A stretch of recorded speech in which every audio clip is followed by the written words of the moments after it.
Hey folks, Emil here from the Kapa podcast. Today I'm joined by Kurtis Kemble, Senior Director of DevRel at Slack, author of the Catalyst newsletter and all-around DevRel strategist. I'm super excited. Today we get to trade notes on all things developer relations evolving in 2025 and actually what things like LLM experience actually means for developer documentation and kind of developer platforms. Kurtis or Kurt, if you prefer that, great to have you. Are you ready to dive in? Yeah, hey, thank you so much for having me. Pleasure to be here. Kurt or Kurtis is fine. Kurt, most people end up defaulting to, I guess, save a syllable. But yeah, it's a super pleasure. You did an amazing job of introing me. I've really got nothing to add there. Appreciate it. Amazing, man. Well, in that case, one place I really want to start. It's one of your recent newsletters. You say that like DevRel, I think, is shifting from kind of random acts of DevRel, whether it's like handing out swag or making cool new content, to be more of a strategic growth lever, right? Very open-ended, but tell me more about that shift and kind of what caused you now to put words in paper about that? Yeah, so, that's definitely like the catchy, marketing aspect of it, right? And so I don't want to dismiss the hard work that we've all done across the DevRel industry for years, but at times, with the way that DevRel is growing and starting to become more of its own business function, right? Without understanding our place in that world, those dynamics, it ends up feeling like random acts of DevRel to those who see it. Because they don't fully understand the big picture. And so when they see just the pieces, it feels random to them. So for me, really the journey over the last few years has been about helping folks understand kind of the underlying systems that make a business function in essence, right? And then applying that to the DevRel lens and how we can help developers and the business through that methodology. Honestly, it just really you could go back to the origins of product management. Right? And before that was an actual business function, it took a very similar trajectory. And so we're kind of at that phase where we're building these frameworks. We've got the tactics down. We've got the programs. We're at this next level of integration, which is that. How do we operate as a standalone business function? Whether we're in marketing, product, or on our own, we still need to understand our place in that broader system and integrate how other teams are used to integrating with other functions. I guess that's the elevator pitch. Man, there's so many jumping off points there.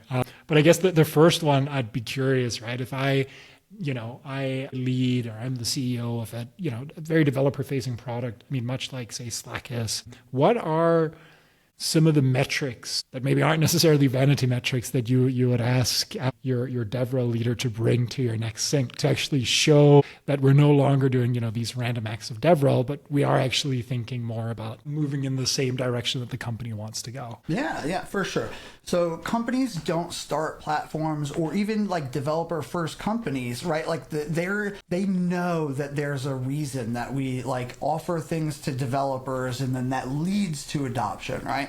And I think where we tend to get caught up the most is we don't well enough separate journey progression from journey activity. Right. And so, those things are very different. And while both are meaningful, I think what happens is when we lean too heavily into activity, they get thrown into vanity metrics. There is no actual vanity metric to me. Metrics are metrics. Some of them you might use to inform decisions. They're insightful. And then some might be ones that other people would trust as success metrics for your whole team, right? And so it's understanding, again, and if we don't know our place in the business and what other functions expect, we don't know which ones to use. And so then we end up with that misalignment. So for me, it's about understanding what metrics correlate the closest to actual progression within the developer journey. The goal is to get them to adopt and use something.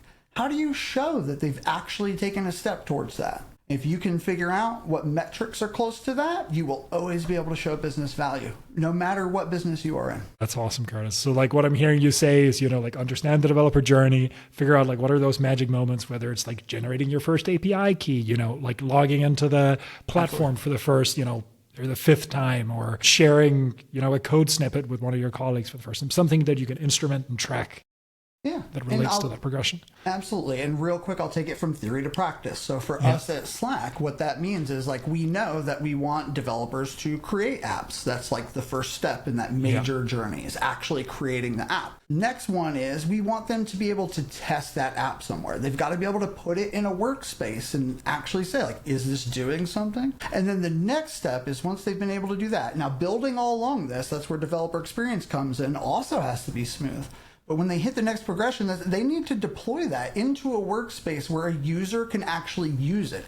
Because for Slack platform developers, you got to think about it. Normally, they're building something that's actually meant to be used by other people. And so deployment isn't alone value to them. That's just there. It's not until a user has actually started using it and found value that they go, ooh, this is valuable. And now I want to invest more, right? So it's like fundamentally understanding the progression points. And then now user value, we literally know through research and data ties to business value for Slack. So there's the entire funnel right there. If we can get developers to create apps, we give them a good place to test them and we make it really easy for them to deploy them and for users to discover them, then they'll adopt them and that leads to downstream value and we can track that through metrics. That is freaking awesome. That is gold right there, Kurtis. I guess building off that, right? Like taking the user side now, because I'd love to get your take on I guess a slightly nuanced point here is, I guess this is very much thinking about like the developer journey from a business side and ultimately tying it to business value.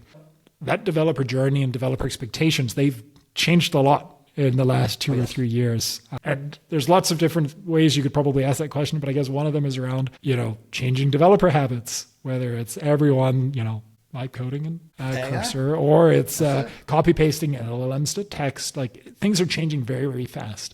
Curious, as you're sitting there on the front lines, what are some of the kind of biggest changes or biggest set of expectation, I guess, upgrades you've seen from developers in the last kind of maybe even just a few months? Yeah, I mean, it's a great point that you said few months because you're right. Just like the rate of acceleration is extremely fast, right? But one thing is very clear is that even if people aren't vibe coding, which they are, the next million developers, you got to think like this is going to unlock everyone who is at the border of wanting to develop and build something. Like the people who said this Slack app would solve a problem for me, but I've never really felt comfortable enough. Now they're going to want to dive into AI. And we're already getting like feedback through our docs and other places like, hey, AI doesn't know how to do X because like this API was deprecated back in the day, but there's so much public information about it, right? So when we think about LLM knowledge, when you look at the $100 million club, all these LLMs that are like trained, right? Like massively on massive data sets, they've got the whole internet. For any long-lived product, that means it's going to be filled with outdated information. And then just for any product, due to the training timelines, it means that LLMs will always be out of date on your platform, on your documentation, on your best practices, on your product features, right? All of that is going to be outdated by the time it's trained. So if you don't figure out how to treat LLMs finding your like product and documentation like you would SEO and users finding it, in other words, LLM experience, then you're going to run into foundational issues in a year max. Like a year from now, you're going to be scrambling and saying, we need MCP server. We need to make sure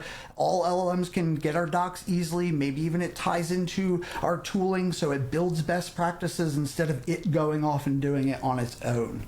And so this is why you're seeing the shift to context engineering, because everyone knows like an LLM can do everything, right? Like it can do the task, but now it's more about like how well can it do it? Because I could switch between any underlying LLM and get roughly the same experience. It's now way more about like the experience that is built for people on top of those LLMs. Man, I think this perfectly ties in, I think, with your recent post too on like LLM experience, right? Or LX, right? How are you seeing the most successful like implementations of tackling this problem? I guess today, I'd be super curious to see like, I think everyone has a hot take on MCP. They're here to stay, here to go. But I think that's one cool example of a way of bridging that gap, for example. But curious, like, what are you thinking about? What have you seen work well? What are you bullish on? I'm bullish on people not just relying on like fetching X amount of messages and like saying this is your context. Like, but there's a lot of that. Like if you look at a lot of agentic workflows and how people talk about them, and that's where I feel like the gap kind of lies. We're still very much looking at it like prompt per prompt, when really it's like, how do we ensure that there's like through this entire workflow just a proper information chain, right, that moves along with the conversation.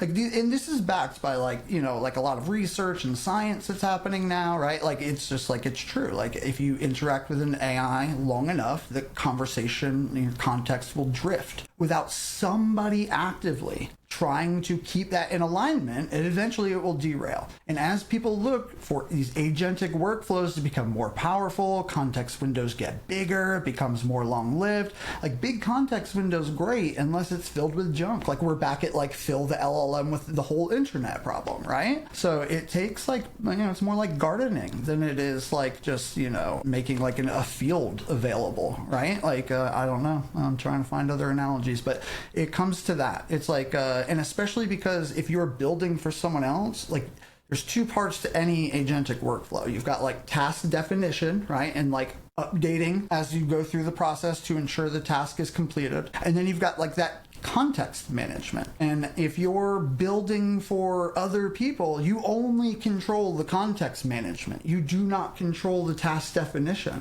And so in that world, it's even more critical that you are doing what you can to ensure the proper information stays in that context, because you know, you're so much faster to lead to context drift and all these other type of issues that you'll experience just if left to conversation itself. We even do this as humans. You know what I mean? Like, what were we talking about 15 minutes ago, right?